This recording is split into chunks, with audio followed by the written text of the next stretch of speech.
Welcome to 9th class biology. आज के lecture में हम चैप्टर नंबर 5 लेक्चर नंबर 3 जिसका नाम माइटोसिस है इसको पढ़ने जा रहे हैं। आज के लेक्चर में हम अच्छी तरह से डिटेल से समझेंगे कि माइटोसिस क्या होती है, माइटोसिस की क्या क्या बेनिफिट्स हैं, इससे सेल डिवाइड होता है क्या, इसके अलावा और भी कोई टाइप है जिससे सेल डिवाइड होता है। तो इस लेक्चर को स्टार्ट करते हैं। अगर हमारी वीडियो आपको अच्छी लगे तो चैनल को लाइक शेयर और सब्सक्राइब ज़रूर कीजिएगा। फर्स्ट ऑफ ऑल माइटोसिस का क्या मतलब है? एक ऐसी डिवीजन या सेल को डिवाइड करने का एक ऐसा मेथड जिसमें एक cell completely two daughter cells में डिवाइड होता है और उसमें नंबर ऑफ क्रोमोसोम सेम रहते हैं। अगर आप यहाँ पर पेरेंट सेल में देखें तो नंबर ऑफ क्रोमोसोम या पेयर्स की फॉर्म में 2 हैं और इससे 2 सेल्स आगे बने हैं और हर एक सेल में 2 पेयर्स ऑफ क्रोमोसोम्स हैं। यानी पेरेंट से डॉटर सेल में नंबर ऑफ क्रोमोसोम सेम रहेंगे, इसे हम माइटोसिस कहते हैं। नेक्स्ट इसमें इसकी कुछ स्टेजेस होती हैं। इसके मेन 2 स्टेजेस हैं माइटोसिस की। फर्स्ट ऑफ ऑल इसमें क्या होता है कि न्यूक्लियस, अगर आप यहाँ पर देखो तो ये कंप्लीट एक ही सेल है। इस सेल में इसका ये जो न्यूक्लियस है, अब 2 न्यूक्लियस बन गए हैं एक ही सेल में, जबकि एक सेल में एक न्यूक्लियस होता है। यहाँ पर जो कि डिवीजन हो रही है, इसलिए एक सेल में 2 न्यूक्लियस डिवाइड हो गए हैं। जब सेल में एक न्यूक्लियस 2 न्यूक्लियस में डिवाइड हो जाता है तो इसको हम कैरियोकाइनेसिस कहते हैं, डिवीजन ऑफ न्यूक्लियस। और इसके बाद नेक्स्ट स्टेप ये होता है कि सेल का ये जो साइटोप्लाज्म है ये भी डिवाइड हो जाता है, यहाँ से कट होकर 2 सेपरेट सेल्स बना देता है जो कि यहाँ पर दिख रहे हैं। जब एक सेल दो अपना इसका साइटोप्लाज्म 2 साइटोप्लाज्म में कन्वर्ट हो जाए, यानी पेरेंट सेल 2 डॉटर सेल में कन्वर्ट हो जाता है, तो इसको हम साइटोकाइनेसिस कहते हैं, यानी डिवीजन ऑफ साइटोप्लाज्म। तो ये बेसिक 2 टर्म्स हैं सेल डिवीजन में। माइटोसिस में सेल में first of all nucleus divide होगा, देन उसके बाद उसका साइटोप्लाज्म डिवाइड होगा और यहाँ पर माइटोसिस कंप्लीट हो जाएगी। हमारे इस सेल डिवीजन में ज़्यादा लेंथी जो प्रोसेस है वो कैरियोकाइनेसिस है, यानी कि न्यूक्लियस की डिवीजन है। इसके 4 फेजेज हैं, जबकि साइटोकाइनेसिस का एक ही फेज़ है। एक ही फेज़ में पूरा का पूरा साइटोप्लाज्म जो है वो डिवाइड हो जाता है। उसकी रीज़न ये है कि साइटोप्लाज्म में कुछ ऐसी इंपॉर्टेंट चीज़ें नहीं होती जिनको डिवाइड होना हो, जबकि सेल के न्यूक्लियस में सबसे इम्पोर्टेंट, या आप कह लें कि सेल का सीईओ या सेल का जो हेड होता है वो होता है उसके न्यूक्लियस में है। टोटल इन्फॉर्मेशन उस सेल को कितना डिवाइड होना है, उस सेल ने क्या क्या इंस्ट्रक्शन प्रोवाइड करनी है, उस सेल को क्या क्या फंक्शन परफॉर्म करने हैं, ये सारी की सारी इन्फॉर्मेशन उसके न्यूक्लियस के अंदर क्रोमोसोम्स, क्रोमोसोम के अंदर डीएनए, डीएनए के अंदर जीन्स में होता है। इसलिए सबसे ज़्यादा लेंथी जो टास्क है डिवाइड होने के दौरान वो यहाँ पर न्यूक्लियस को ही करना पड़ता है। तो बेसिकली इसके 4 फेजेज हैं, हम 1 बाय 1 इनको स्टडी करेंगे 4 फेजेस को। ये 4 फेजेस होने के बाद सेल का एक न्यूक्लियस 2 न्यूक्लियस में कन्वर्ट हो जाता है, या आप कहेंगे उसके क्रोमोसोम्स आगे 2 सेपरेट न्यूक्लियस में कन्वर्ट हो जाते हैं। इसके 4 स्टेप्स हैं, प्रोफेज, मेटाफेज, एनाफेज और टेलोफेज। हम 1 बाय 1 इनको स्टडी करते जाते हैं। तो फर्स्ट ऑफ ऑल हमारे पास प्रोफेज है। प्रोफेज में क्या होता है कि इसके क्रोमोसोम्स, हमने इससे पहले लेक्चर में देखा था कि क्रोमोसोम्स को स्टडी करने के लिए हम सिर्फ तभी स्टडी कर सकते हैं उनको जब सेल डिवाइड होने लगे, क्योंकि डिवीजन की कंडीशन में ही हम उनके क्रोमोसोम्स को देख सकते हैं। जब सेल डिवाइड होने लगता है तो उसके जो क्रोमोसोम्स हैं क्या करते हैं, वो कंडेंस हो जाते हैं, एक ही जगह पर इकट्ठे हो जाते हैं। इसके जो जो क्रोमेटिड हैं ये इतने ज़्यादा एक साथ हो जाते हैं कि इनको अब हम इजीली देख सकते हैं, ये विजिबल हो जाते हैं।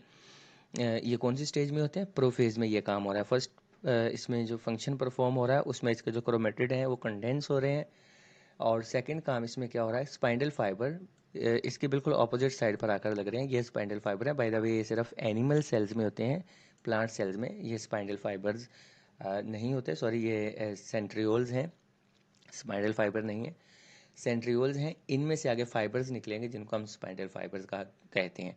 तो ये सेंट्रियोल्स एनिमल सेल्स में होते हैं, प्लांट सेल्स में नहीं होते। प्रोफेज में 2 काम होंगे। पहला काम ये होगा कि ये इसके क्रोमोसोम्स में जो क्रोमेटिड है, क्रोमेटिड ये इसके आप कह लें कि एक जैसे जो इसकी साइड्स हैं इनको कहते हैं, इनके क्रोमोसोम जो है वो विजिबल होना स्टार्ट हो जाएंगे। और सेकंड काम ये होगा कि सेंट्रियोल्स ऑपोजिट साइड पर आ जाएंगे, यहाँ पर हमारी प्रोफेज कंप्लीट हो जाएगा। इसमें एक और चीज़ है कि सेल मेम्ब्रेन इनविजिबल होना स्टार्ट हो जाएगी, सॉरी न्यूक्लियस मेम्ब्रेन जो न्यूक्लियस के अराउंड मेम्ब्रेन है यहाँ पर, जो कि स्पाइंडल फाइबर तभी इस पर अटैक कर पाएंगे, तभी अटैच होंगे क्रोमोसोम्स के साथ, जब इसकी न्यूक्लियर मेम्ब्रेन को डिस्क्लोज कर दिया जाएगा, डिसअपेयर कर दिया जाएगा, डीजेनरेट कर दिया जाएगा, ख़त्म कर दिया जाएगा। तो इसमें 3 प्रोसेस हुए। सबसे पहला कंडेंस हुआ इसका क्रोमोसोम, सेकंड यहाँ पर सेंट्रियोल्स अपोजिट साइड पर आना शुरू हो गया, और थर्ड इसमें काम ये हुआ कि इसकी जो न्यूक्लियर मेम्ब्रेन थी वो इनविजिबल होना स्टार्ट हो गई। यहाँ पर प्रोफेज खत्म हुआ। सेकंड स्टेप हमारे पास मेटाफेज आता है। मेटाफेज में क्या होगा, फर्स्ट काम इसमें ये होगा कि क्रोमोसोम जो है वो बिल्कुल इक्विलेटर पर या एग्जैक्टली सेंटर पर आकर अटैच होना स्टार्ट हो जाएंगे।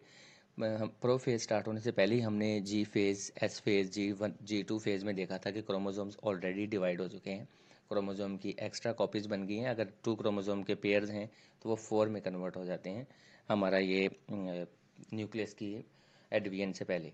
तो अब यहाँ पर क्या होगा कि सेंटर में आ गए क्रोमोसोम्स, और उसके बाद जो सेंट्रियोल्स थे वो बिल्कुल ऑपोजिट डायरेक्शन पर थे, उनमें से स्पाइंडल फाइबर निकलेंगे और एग्जैक्टली इन क्रोमोसोम्स के सेंट्रोमेयर पर आकर अटैक करेंगे। यहाँ पर आपको ज़्यादा इजीली क्लियर आप इसको एक्सप्लेन कर सॉरी समझ पाएंगे किस तरीके से ये काम होता है। यहाँ पर देखें, ये हमारे पास क्रोमोसोम है। स्पाइंडल फाइबर क्या होगा, यहाँ से स्पाइंडल फाइबर अटैक करेगा इसके सेंट्रोमेयर पर, और इस साइड पर अटैक करेगा इसके सेंट्रोमेयर पर, और इसको यहाँ से उठाएगा और इस तरीके से एक क्रोमोसोम का इस साइड पर ले जाएगा और दूसरे को इस साइड पर ले जाएगा। तो ये इस स्टेप में ये काम नहीं होने वाला। मेटाफेज में सिर्फ सेंट्रियोल्स में से निकलने वाले स्पाइंडल फाइबर अटैक करेंगे सेंट्रोमेयर पर और उसके साथ अटैच होंगे, बस यहाँ पर जाकर ये काम कंप्लीट कर देंगे। फिर हमारा नेक्स्ट स्टेप होगा इसमें मेटाफेज के बाद, जो कि एनाफेज है। एनाफेज में क्या होगा, ये जो स्पाइंडल फाइबर्स इनके सेंट्रोमियर पर आकर जिन्होंने अटैक किया था, यहाँ से इनको अपनी तरफ अट्रैक्ट करना स्टार्ट कर देंगे और एग्जैक्टली ऑपोजिट पोल की तरफ ले जाएंगे। हाफ क्रोमोसोम एक साइड पे चले जाएंगे और हाफ क्रोमोसोम दूसरी साइड पर चले जाएंगे। ये सारा का सारा काम सेल के न्यूक्लियस में हो रहा है। अभी साइटोप्लाज्म डिवाइड नहीं हुआ। अभी ओवरऑल अगर सेल को देखा जाए तो सेल सिंगल ही है, सिर्फ उसका न्यूक्लियस डिवाइड हो रहा है। नेक्स्ट इसका लास्ट पार्ट टेलोफेज, जिसमें क्या होगा कि इससे पहले स्पाइनल फाइबर्स के हेल्प से इनके जो क्रोमोसोम्स थे वो अपोजिट साइड पर जाना स्टार्ट हो रहे थे या जा चुके थे। अब इस स्टेप में टेलोफेज में क्या होगा कि ये एग्जैक्ट अपोजिट साइड पर चले गए हैं, स्पाइनल फाइबर्स इनसे डी अटैच हो जाएंगे और यहाँ पर न्यूक्लियर मेम्ब्रेन दोबारा से जनरेट होना स्टार्ट हो जाएगी दोनों साइड्स पर। अब ये सेल एक ही है लेकिन इसमें 2 न्यूक्लियस बन गए हैं। यहाँ पर कैरियोकाइनेसिस कंप्लीट हो गई है। अब सेकंड हमारे पास टर्म जो थी साइटोकाइनेसिस, वो स्टार्ट हो गई, यानी सेल का साइटोप्लाज्म जो है वो भी अब 2 में डिवाइड हो जाएगा। इस तरीके से सेल डिवीजन कंप्लीट हो जाएगी। अब सेल सेंटर से यहाँ से इसकी सेल मेम्ब्रेन जो है इनसाइड को मूव करना स्टार्ट कर देगी और अल्टीमेटली यहाँ से ये सेपरेट कर देगी और एक सेल को आगे 2 सेल्स में डिवाइड कर देगी। यहाँ पर हमारी माइटोसिस कंप्लीट हो गई। बहुत ईजी था, सिंपल है और बेसिक सी चीज़ें हैं। आई होप कि आप इन चीज़ों को अब बेटर अंडरस्टैंड कर गए होंगे। अब नेक्स्ट हम देख लेते हैं कि इसकी इम्पोर्टेंस क्या है, माइटोसिस क्यों की जाती है सेल्स में। अ, इसमें एक चीज़ आपको मैंने बताई कि सेल्स के जो क्रोमोसोम्स बनते हैं वो क्या होते हैं, सेम होते हैं, आइडेंटिकल क्रोमोसोम्स होते हैं, यानी जैसा पहले डीएनए था सेम वैसी ही डीएनए की एक और कॉपी बन जाती है। कोई न्यू इन्फॉर्मेशन उसमें नहीं आती, किसी किस्म का न्यू डाटा ना उसमें इंसर्ट किया जाता है ना उसमें से डिलीट किया जाता है। तो फिर माइटोसिस या सेल डिवाइड करने की ज़रूरत क्यों पड़ी? फर्स्ट, ग्रोथ के लिए। जब कोई भी एनिमल या प्लांट ग्रोथ कर रहा होता है, उसकी ग्रोथ हो रही होती है, साइज इंक्रीज हो रहा होता है, तो उसमें क्या होता है कि एक्स्ट्रा सेल्स की ज़रूरत होती है और वो सेम सेल्स ही होने चाहिए, उनके लिए माइटोसिस करवाना ज़रूरी है। सेकंड, रिपेयर, कहीं पर किसी किस्म की इंजरी हो जाए, कहीं पर कट लग जाए तो वहाँ पर सेल डैमेज हो जाते हैं, उन सेल्स को दोबारा से रिप्लेस किया जाता है न्यू सेल्स के साथ, उसके लिए भी हमें माइटोसिस की ज़रूरत होती है। देन बहुत से प्लांट्स हैं जिनमें एसेक्सुअल रिप्रोडक्शन होती है, यानी कि हम क्या करते हैं, प्लांट की एक स्टेम लेते हैं, ये प्लांट का छोटा सा पार्ट लेते हैं और उसको एक न्यू प्लांट में ग्रो करवा देते हैं। तो वहाँ पर भी सेल अल्टीमेटली डिवाइड होते जाते हैं थ्रू माइटोसिस और वो एक न्यू प्लांट बना देते हैं। इसके अलावा ओल्ड सेल्स को रिप्लेस किया जाता है, हमारी स्किन के ओल्ड सेल रिप्लेस होते जाते हैं और जो न्यू स्किन सेल्स होते हैं वो इसके बिल्कुल नीचे जो लाइव टिश्यूज़ की लेयर है उसमें से बन रहे होते हैं। वो सेल डिवाइड होते हैं, सेल डिवाइड होकर ऊपर आते हैं और वो हमारी स्किन की लेयर्स बनाते जाते हैं। इसके बाद इसकी इम्पोर्टेंस में हम देखें तो सेल, न्यू सेल, हमने 2 चीज़ें देख ली कि इसमें सेल्स किस तरीके से बनते हैं, लेकिन एक और बड़ी इंपॉर्टेंट चीज़ है कि सेल्स की डेथ करवाई जाती है। 2 तरह की सेल की डेथ होती है, या तो सेल की डेथ नेचुरल होती है यानी प्रोग्राम्ड होती है कि ये सेल 2 मंथ, 3 मंथ, 4 मंथ या 6 मंथ के बाद इसकी डेथ हो जाएगी। और सेकंड होता है जिसमें किसी किस्म की कोई इसमें प्रोग्रामिंग नहीं होती, एक्सीडेंटल सेल डेथ होती है। तो फर्स्ट है एपोप्टोसिस। इसमें क्या होगा कि सेल की प्रोग्राम्ड डेथ होगी। लाइक रेड ब्लड सेल होता है, 4 मंथ उसकी लाइफ होती है, 4 मंथ के बाद उसकी डेथ हो जानी होती है। अब 4 मंथ के बाद सेल की डेथ करवाई क्यों जाती है, ये बड़ा इंपॉर्टेंट क्वेश्चन है। और भी बहुत से सेल हैं, जैसे हमारे स्किन सेल्स हैं, इनको डेली रिमूव करवाया जाता है, ऐसा क्यों होता है? इसके पीछे रीज़न ये है कि सेल्स को हमेशा हेल्दी रहना चाहिए, एक्टिव रहना चाहिए। क्योंकि सेल काम कर रहे होते हैं, उसमें उनमें बहुत से फॉल्ट्स आ सकते हैं, और सेल की भी एक लाइफ स्पैन होना चाहिए, क्योंकि वो भी लिविंग थिंग्स में ही आते हैं। तो उनका भी एक ड्यूरेशन है, उसके बाद उन्होंने उस तरीके से वो फंक्शन परफॉर्म नहीं कर पाते, इसलिए उनको रिमूव कर देना, उनको डिस्ट्रॉय कर देना बहुत इंपॉर्टेंट होता है। तो सेल्स को खुद से जानबूझकर एक प्रोग्राम्ड वे में डिस्ट्रॉय करने को हम एपोप्टोसिस कहते हैं। इसमें फिर क्या होगा कि जो न्यू सेल्स आएंगे वो माइटोसिस के थ्रू ही बनेंगे और उन सेल्स को रिप्लेस करेंगे जिन सेल्स को हमने डिस्ट्रॉय करवा दिया है। सेकंड टर्म जिसमें सेल की डेथ करवाई जाती नहीं करवाई जाती, बल्कि बाई चांस हो जाती है, बाई एक्सीडेंट हो जाती है, उसे हम नेक्रोसिस कहते हैं। इसमें क्या होगा कि सेल की डेथ के बहुत से रीज़न है। कहीं पर कोई कट लग गया, या किसी किस्म का कोई इन्फेक्शन हो गया, इस तरह से वहाँ क्या होगा कि बहुत से सेल्स डैमेज हो जाते हैं। अब वो डैमेज सेल को न्यू सेल से रिप्लेस करवाया जाता है, और जो न्यू सेल्स हैं उनको सेम वैसा ही होना चाहिए जैसे पहले सेल से, चेंज नहीं होना चाहिए। इसलिए वहाँ पर माइटोसिस बहुत इंपॉर्टेंट है।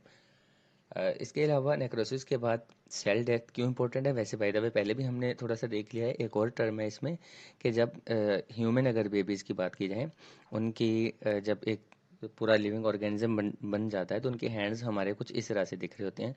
हमारे हैंड्स के साथ यहाँ पर कुछ एक्स्ट्रा सेल्स भी होते हैं, जिनको रिमूव करना बहुत इंपॉर्टेंट होता है। तो इनको रिमूव करने के लिए, डिजनरेट करने के लिए, डिस्ट्रॉय करने के लिए हमें क्या होना करना पड़ता है कि एक प्रोग्राम्ड सेल डेथ करवानी पड़ती है कि कौन कौन से सेल्स कहाँ कहाँ से रिमूव होने हैं, ताकि बाद में हमारा नॉर्मल हैंड जिस तरह से हम देखते हैं वो बन सके।